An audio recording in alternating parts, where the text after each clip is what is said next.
A cikin kowa da kwai shi, sannan baya tsufa, baya jin rarrashi, baya neman kofa.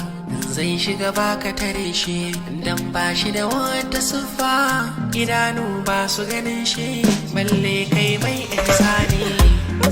So kenan sanadin labarina, so kenan sanadin labarina.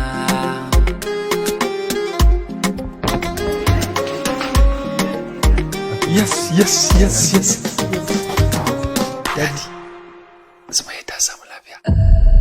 Ba zai yiwu ba wallahi. Ba zai yiwu ba. Yayi kuma me yake faruwa ne?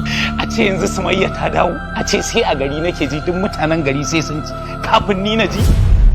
Iyayen Sumayya sun baka Sumayya.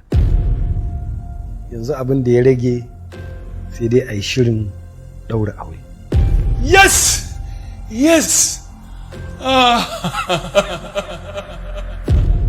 Banda abin kama ni da za ka yadda, da ba sai ka turo min sunan ba, ni a zo a nemi auren Sumayyar a guri na. A ce a rasa inda za a zo a yi tambaya sai a gidan kurkuku.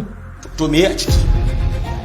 Babban aminin ka kuma uban gidanka yana gidan nan, kai ba kuma ka taba zama gidan nan. Wallahi ka yi tsararo.